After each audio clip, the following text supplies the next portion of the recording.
Hello, everyone. Welcome back. Here we are. Here we go. Um, this is kind of the end. We are nearing the end of our spring term. We have our little Thanksgiving break, but then we really don't have that much more going on after that, as you all are going to be preparing to come out to Maine.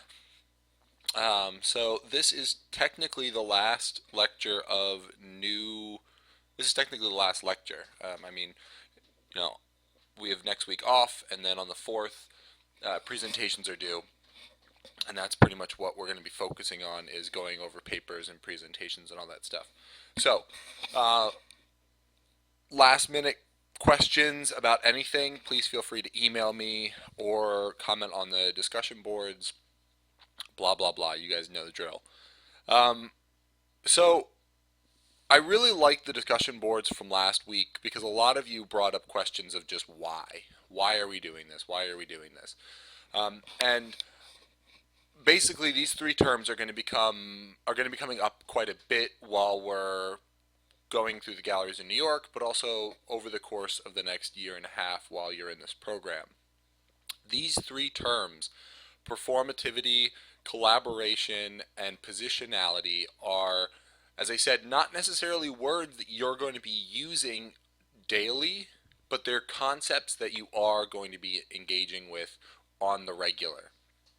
So last week I talked to you about how you could look at, and critics are looking at, everything as being performative, everything having some sort of action in the world, and that action being equated to the term performative. In this today's conversation, we're going to be looking at how collaboration is actually a much more expansive term. Now, the chapters I assigned in Pablo Hoguera's text for this week highlight conversation and collaboration, but of course he's talking specifically about socially engaged art practice. What I think we can look at, though, is how conversation and collaboration play a part in all aspects of art practice. Um, every artist collaborates with someone on in some fashion, with the exception of artists who work only in their studio making things by themselves. I know that there are a few artists in our class that operate like this. And so, yeah, you have a little bit of leeway when you say that, your drawings or your paintings aren't necessarily collaborative. But for those of you who are photographing people, those of you who are interviewing people, those of you who are asking others to lend either their body or their mind or their ideas to your artwork, you have to acknowledge the fact that that is, in essence, collaboration. So I'm hoping to make this thing not more than one of these 15-minute slides. So here we go.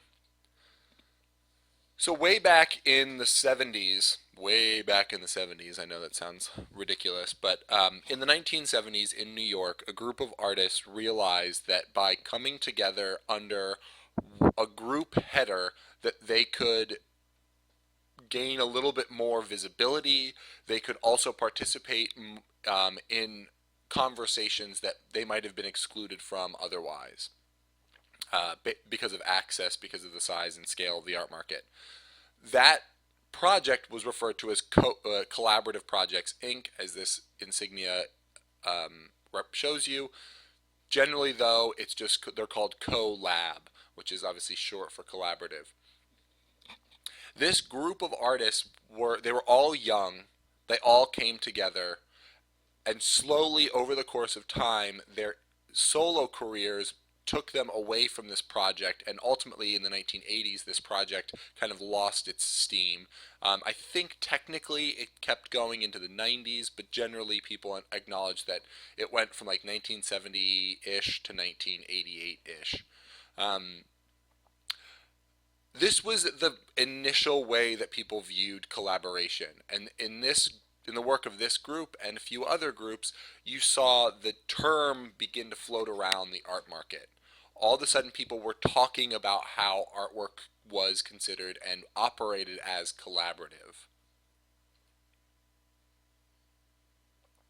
By the 1990s, the group mentality kind of worked. Basically, artists saw that they could make a grand political statement with their solo practices by putting the work on view in the as a collective body. And here we have a project by the Group Material. Now, this work right here, you see a man's face on a dog's body.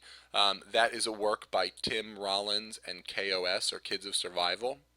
Um, Not individually credited, but put on view as part of this group. Back in this back, you have a collage, a photo montage, excuse me, by David Wawnerowic. Also not individually credited, but the work is there as part of kind of an outreach of individual artists to bolster a conversation that was happening around the art market, but not necessarily in the art market. And in this case, the conversation had to do with the timeline of the AIDS epidemic. Group Material also did projects. They pretty much focused on the idea of democracy and the problem surrounding the AIDS epidemic. And all of their exhibitions looked like this. They looked like group shows, but they were all authored collectively. The exhibition was authored collectively by Group Material, of which all of the participating artists were part of. Here's another shot. This one is one of their projects about democracy. You can see the repetition of this work here, and there's a few more things included in this show. This is a Tim Rollins KOS painting over here. There's a few other things in this show that were part of the Whitney Biennial show. They kind of hopped around. And so this was the next stage in collaborative practices. This idea that artists could have their individual career, their individual studio practice, but that for the sake of a political conversation or for the sake of just a conversation in general, they would bring their works together, remove individual authorship of these works, and allow them to speak as a body. What happens when the artworks operate as the citizens do on election day and come together and pronounce something into the public sphere?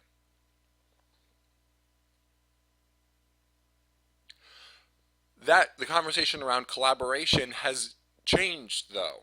I mean, I've talked to you about groups like Gelatin, groups like the Situationist International, all these kind of historical collaborative practices. And I've omitted groups like Group Material, Grand Fury, and a few other projects. But what I want to focus on for the rest of this short lecture is the idea that artists today, even though they acknowledge the fact that they are individual authors, in this case Walid Beshti, he's the guy who makes the money on this project. He's the guy who authors this project. But he uses the collaborative air of our society and acknowledges the collaboration with the various participants in that society in the manufacture of his work. So here we have FedEx large craft box, and then there's all of the information regarding how this object has performed in space over the course of its creation. And so what Beshti has done is he's made a box out of glass, mirror glass, that is exactly the dimensions inside of one of FedEx's standardized shipping boxes. We've seen one of Beshti's works in a lecture, one of the artist lectures over the summer. So the thing that Beshti makes is then put inside of the FedEx box. It is then shipped through FedEx and gets damaged. It gets broken, it gets cracked, things get lost. All of this is to say that this object is in collaboration with the process of shipping, but also with all of the hands that have touched it over the course of time. Now, I didn't show you another Beshti project that I think is slightly closer to the idea of collaboration, where he actually just puts the postage on the outside of a cube and allows all of the hands that have touched it to remain kind of burned or varnished into varnished. I don't think that's a word, but that all the hands that touch these boxes are left as emblems of these people, these nameless individuals that operate within the FedEx system, within the postal system, and actually have a physical hand in the delivering of these packages throughout the world. And so to notate how this object has operated in the world or performed in the world, to use a word from our term, um, he has added to the title things like the tracking number, the specific dates of shipment, and where the thing was going. So that's one other way of looking at collaboration. But given that so many of you are gravitating towards projects that involve the public, I think it's important to acknowledge moments like this, where collaboration is between the subject and the author. That's something that not a lot of people really fully acknowledge. That for every John Singer Sargent portrait, there's not only Singer Sargent painting the thing, there's the sitter that's there performing for him, collaborating with him. At that point there was a different level of control, but for this project, Philip Lorca de Corsia he basically had a rental car in Los Angeles, and he would drive through the cruising spots and find hustlers, and he would invite them over to the car. He would basically, they would agree on a price. The hustler would get into the car, and then it would be established that they were not actually exchanging money for sex. They were exchanging money for their portrait. And so de Corsia and his studio assistant had these little vignettes set up, and they would drive the hustlers to these moments or to these places, take these photographs, and then give them the money. And generally speaking, well, not generally speaking, this project was originally titled or conceived of as being referred to as trade, which is the gay slang for a hustler. They are a trade. But we now know this body of work as the Hustlers series, although its official title is called the Strangers series. And so here, you can try to argue that de Corsia is the one who's totally in charge here, but he didn't stage this photograph. This isn't a Jeff Wall image where everything is controlled and where these two people are not collaborators, they are just actors. Instead, this person, the sitter here that is in the center of the frame, controlled everything about their presentation. De Corsia figured out everything about the photographic process. He figured out how the lighting was going to go. He figured out where the camera was going to go, what was going to be included in the shot and what was not going to be included in the shot. But he is relying on the person who's in the shot to be in control of a certain amount of the information. So that is what I mean when I say collaboration. Here's another image of from the Strangers series.